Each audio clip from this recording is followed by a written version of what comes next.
everybody, welcome to another video by Liminal Spaces. So today I'm talking about the film The Blair Witch Project. So this film came out in 1999 and it is quite possibly one of the most influential horror films ever made. It single-handedly created an entire new subgenre of horror films. And that, of course, is the found footage horror film. Now, this wasn't the first found footage film. There have been found footage films all the way back in the 60s. And even before that, you can talk about books that are correspondence from one person to another, right? Here's a pile of letters from this person and a pile of letters from this person. This is true for books like Frankenstein and Dracula or The Call of Cthulhu. It could be a book that is supposedly a diary that somebody found and they just published the diary. There's really nothing new about it, but it works really well with horror, and for some reason, this film just sparked it, and it went crazy after that. The film was written, directed, and edited by Daniel Myrick and Eduardo Sanchez. Sorry if I'm mispronouncing those names. And I haven't really seen anything else that they've done. I think that the idea of this found footage film was just so good, especially right when it came out, that it's eclipsed everything else that they've attempted, you know? I mean, they're the Blair Witch guys, that's that. And I really love this film. It is so fun. You guys know this channel is not the biggest fan of really gory stuff. This channel generally kind of focuses on ghost stories and things like that. Things that are a lot more subtle and a lot more creepy rather than just outright gory and crazy and shocking. Not that there's anything wrong with any of that, of course. It's just not my favorite kind of horror film. But this I love. This is basically a ghost story that you could tell sitting around a campfire. So I own the DVD of this film. I bought it when it was first released. It's so old that it's in pan and scan. They literally did not want to put black bars on the top and the bottom of people's televisions, so they just cut off the sides of the movie and then just moved back and forth as the action moved back and forth. So I didn't want to watch that. I wanted to see it letterboxed, so I rented this off of Amazon. And it was so fun to watch it again. It's so incredible. And I was really shocked because it said rated R due to language, smoking, and drinking. Like, there is no violence in this film, and there is no sex in this film at all. And they are right. They do a shot in the movie, and they do smoke a cigarette in the movie, and they do swear quite a bit, you know, but I can't believe it got an R rating. I feel like it's PG-13 at the most. It is so tame. Personally, I believe this would be an excellent film if somebody has a bunch of 13-year-olds that really want to watch a scary movie on Halloween.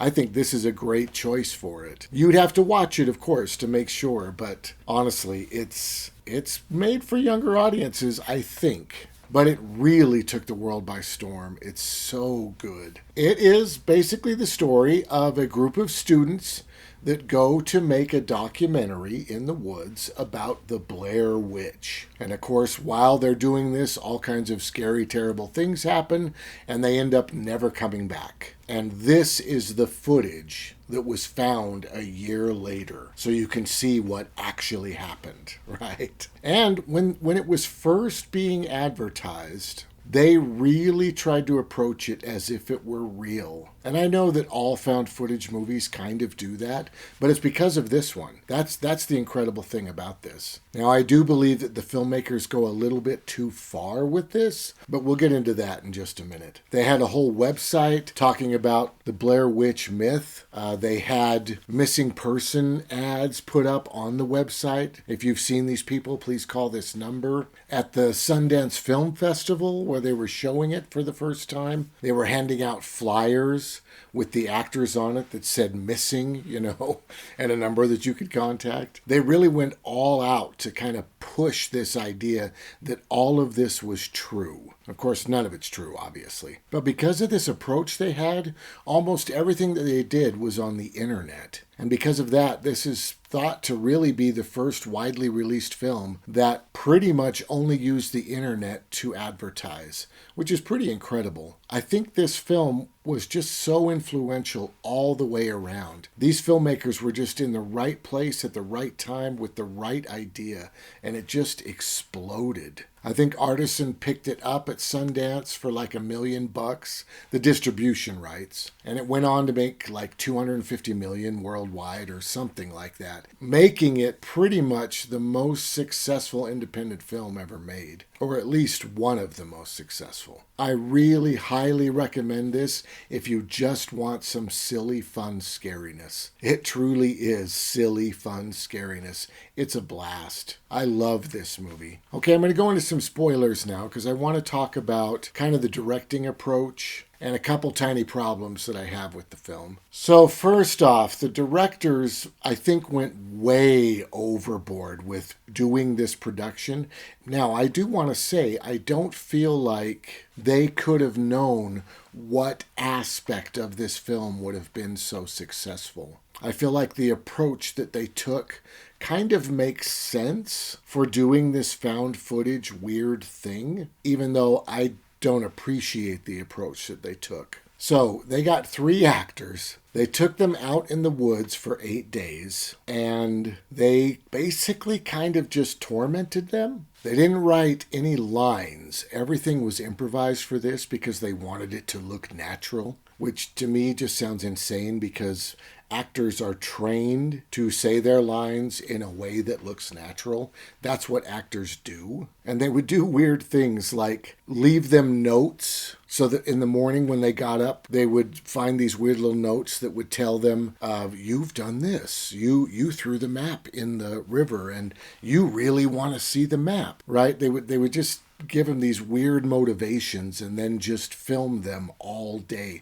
They had like 20 hours worth of film by the time they were done to create like an 80-minute movie, which is just insane. Of course, they weren't storyboarding anything. They had a basic idea of the plot, but honestly, to me, this sounds like living hell. I've talked about method actors before on the channel and how much I really kind of despise all of that because there are so many incredible, well-trained actors. You don't need to hire someone who's basically a 2-year-old trapped in a man's body who's going to flail around and smack people and, you know what I mean? You don't need that crap. And I know that Hollywood loves it and they really push it and support it. I cannot stand it. But I feel like these guys were like method directors. Like, I don't think they trusted their actors at all. They were just running the cameras constantly and slipping them little notes and trying to exhaust them. You know what I mean? Just weird stuff. And like I was saying, for them to say, we want it to be really natural. We want it to be like these are honestly kids going out in the woods, filming each other with cameras and doing dumb stuff. And I don't know if they could have come up with the found footage idea without coming up with the we're going to improv the whole thing idea. I feel like to them, those two things probably came hand in hand. Another example is all the actors use their real names, which is really dumb. There's no need for that at all. They should have character names.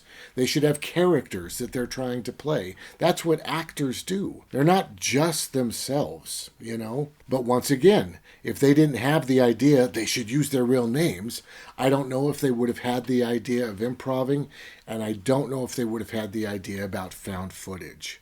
And found footage is the key to this thing. So that's one aspect of the film that I really do not appreciate. I kind of understand why they came from that direction, but don't do that to your actors. There's no point. They have training. You know, they've worked hard. They auditioned. You liked the way they act. Let them act. Give them a script. Let them do their job. Another tiny gripe I have about this movie is it kind of lags in the middle. There's a point where we see them breaking down because they're lost in the woods. There's no really scary things happening. They're just lost in the woods. And they kind of turn on each other and they start arguing and bickering and they're doing stupid things like one of them kicks the map in the river. You know what I mean? Crazy stuff like that, which I do not feel like is furthering the creepiness and the scariness of this story. It's kind of embarrassing to watch, to be honest,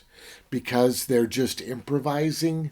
So they're just doing their best to stick to these basic core ideas about the characters that they have. One example of this is the lead character. She's the director. So she's there with two people who run camera and sound trying to do this documentary, and she's the one that carries the map. She knows the way to go, and every time something goes wrong, it's completely her fault. And her default, because they're improvising everything, is, no, I'm right. That's just where she kind of lands. And it's really hard to watch. And it's kind of too bad because I really love that character. And I feel like that character deserved a lot more than just being blamed for everything, because everything kind of was their fault. You know what I mean?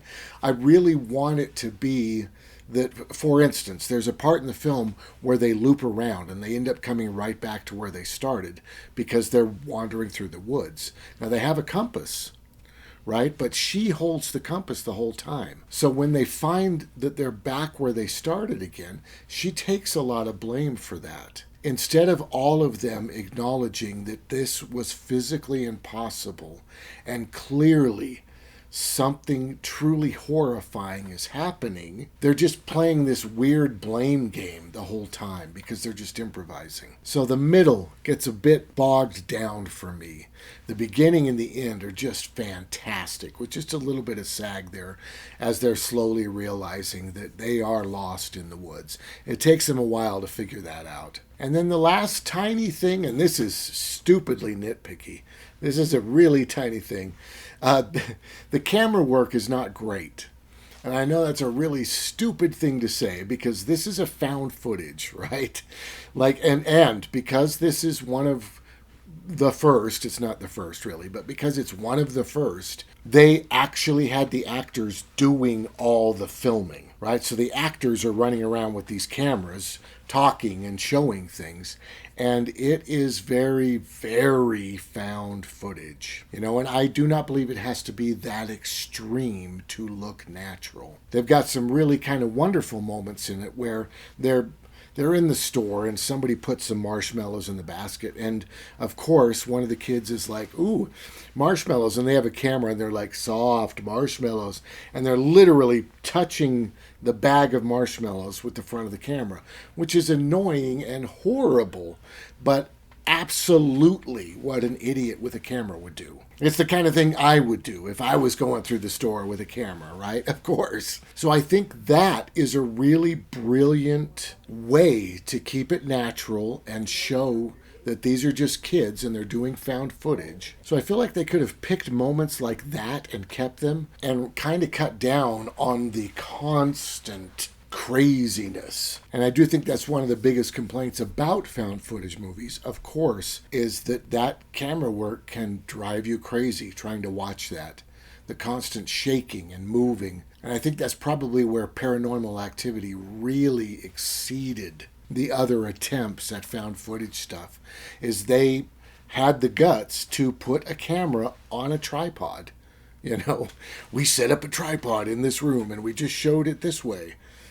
So we're just filming right over here, and then they speed it up, so you can be like, oh, 3 hours have gone by, and then you see something weird happening, so you're not constantly getting this the whole time, because you don't need that the whole time. Once you establish that these are normal people trying to use cameras, you can ease off. And of course, these guys didn't at all. Now, having said all of that, I adore this movie. It is so much fun. It's so good. There is one moment that I feel like really shines because of the way they were doing everything, because of the sleep deprivation and everything that was happening to the actors. There's a part where they're being afraid in their tent at night, and then somebody touches the tent and they really freak out. They unzip the tent and they go running out. So they're literally running through the woods. One guy's got the camera following the other person, and they're running, trying to get away. And there's this great part where the person in the lead, who's the director, she's running first, and all of a sudden she goes, "What is that?" as she's running. And I was reading during my research that they literally put one of those two director, writer, editors into all white clothing. It's in the middle of the night, into all white clothing, and literally put white stockings over the person's head. And then apparently while they were running away from the tent, this person just came booking up beside her and just scared the crap out of her. Which is not a thing you do to actors. You do not need to do that. But I will say that moment in the movie is really good. It's really fun to watch. It truly is an incredible experience. I love it. If you do get the chance, I highly recommend that you see this, especially if you have young people and you're willing to show them something with language in it and drinking and smoking. I think they could have a blast. I think you could have a blast. It is an excellent Halloween fun movie. I should also say that Paranormal Activity has released a box set, I think just this last week, of all 8 of its films together. They're all Blu-ray. I don't know that they could even make a 4K copy of it because they're probably filming on tiny, silly cameras because they want it to be a found footage movie, of course. So I don't even know that 4K is a thing, a possibility for them. Just like it's not really possible for the later Star Trek television shows because they were all filmed. By later, I mean like Voyager and Enterprise, right? Like they weren't using the appropriate equipment at the time in order to create a 4K upscale from it. The original series can be 4K, and I think Next Generation could be 4K. But I think after that, it gets really iffy because of the cameras they were using. All right. Well, thank you so much for watching. I hope you enjoyed this. If you did, please hit the like button. Make sure to subscribe and have a great day.